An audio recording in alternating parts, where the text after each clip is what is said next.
একমাত্র কপাল পোড়ারা। কারা নাস্তিক হয়? জোরে কোন কারা? কপাল পোড়া। আবার ওনাদের নাম বুদ্ধিজীবী।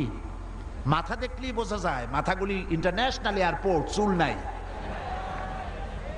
যাও দু এক গাছ আছে পাটের দড়ির মতো সাদা, দেখলেই ঠিক পাওয়া যায়।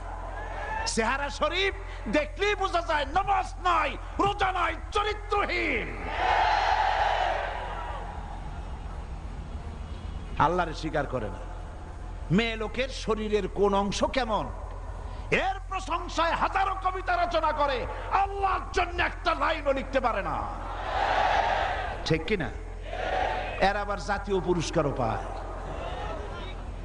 কপাল পোড়া। কি পোড়া? কয় আল্লাহ নাই, ছাগল কোথাকার। ইমাম আবু হানিফা রাহমাতুল্লাহ আলাইহির সাথে একবার একটা বহস হলো এক নাস্তিকের সাথে। কার সাথে? সময় ছিল ধরুন বেলা 11টা।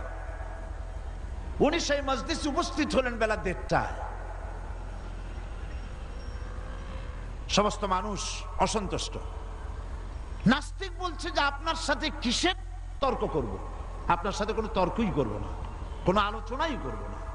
যে ব্যক্তির কাছে সময়ের গুরুত্ব নাই, এত বড় প্রোগ্রামের গুরুত্ব নাই, সময়ের মূল্য নাই, তার সাথে বহস কিসের? তিনি খুব শান্তভাবে জবাব দিলেন, ইমামে আজম আবু হানিফা রাহিমাহুল্লাহ জান্নাতুল ফেরদাউসে আল্লাহ তাকে স্থান করে দিন। তিনি বললেন, আমারও তো কিছু জবাব থাকতে পারে, তুমি একতরফা অভিযোগ করছো আমার প্রতি। দেখো, আমি আসতে গিয়ে এই বিতর্ক স্থলে, এই অনুষ্ঠানে আসতে গিয়ে প্রতিমধ্যে দেখলাম এক নদী। এখন আমি আসি কেমনে কত দেখি, পার হব কিসে? আমি খুব ভাবনায় পড়ে গেলাম।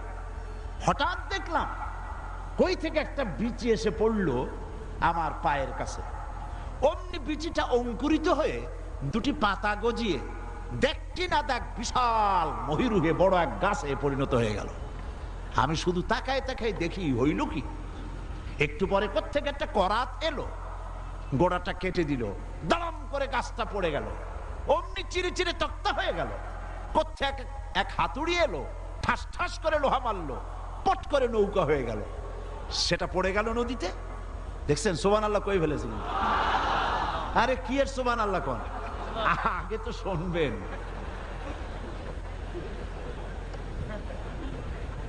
পড়ে গেল নৌকা পানিতে। আমি মোটেই বিলম্ব না করে উঠে বসলাম নৌকায়। কোনো মাঝি নেই, কিছু নেই, নৌকা পাড়ি দিয়ে পার নামায় দিল।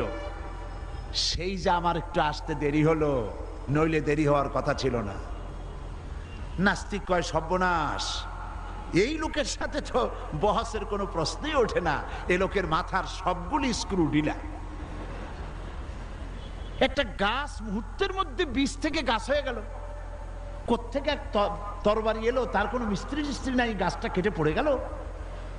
কেমনি কেমনি তক্তা হয়ে গেল, কোত্থেকে হাতুড়ি এলো, ফটাফট লোহা লেগে নৌকা হয়ে গেল, বিনা মাঝিতে পাড়ি দিয়ে গেল। সর্বনাশ, আপনার সাথে আমার কোনো তর্ক নাই, আপনি তো বদ্ধ পাগল। বিনা মিস্ত্রিতে কোনোদিন গাছ কেটে তক্তা হয়? কোনোদিন সেই গাছ দিয়া বিনা মিস্ত্রিতে নৌকা হয়? আমার বন্ধুগণ, ইমাম আজম ইমাম আবু হানিফা রাহিমাহুল্লাহ তিনি বললেন, শোনো নাস্তিক, তোমার সাথে কোনো কিতাব দিয়ে বহস করতে চাই না। আমি বদ্ধ পাগল না, তুমি বদ্ধ পাগল, সেটাই প্রমাণ হবে। তুমি নিজেই বললে বিনা মিস্ত্রিতে একটা গাছ কাটতে পারে না, বিনা মিস্ত্রিতে গাছ চিরে চিরে তক্তা হতে পারে না, বিনা মিস্ত্রিতে তক্তাগুলি জোড়া লেগে নৌকা হতে পারে না, বিনা মাঝিতে নৌকাটা পাড়ি দিতে পারে না। একটা ছোট্ট নৌকা যদি, একটা ছোট্ট গাছ মিস্ত্রি ছাড়া যদি তক্তা না হতে পারে, মিস্ত্রি ছাড়া যদি ছোট্ট একটি নৌকা না হতে পারে, মাঝি ছাড়া যদি পাড়ি না দিতে পারে, এই বিশাল আকাশ বিনা মিস্ত্রিতে হলো, এই মানুষগুলি বিনা মিস্ত্রিতে হয়েছে কেমন করে তুমি বুঝলে? নাস্তিক সঙ্গে সঙ্গে ইমাম আজমের পায়ের উপরে পড়ে গেল আর বলল, আল্লাহু আকবার। আমি বুঝতে পেরেছি জীবনের ভুল ধরা পড়ে গেছে, আর কোনো তর্ক করতে চাই না, আমি মুসলমান হয়ে গেলাম। লা ইলাহা ইল্লাল্লাহু মুহাম্মাদুর রাসূলুল্লাহ।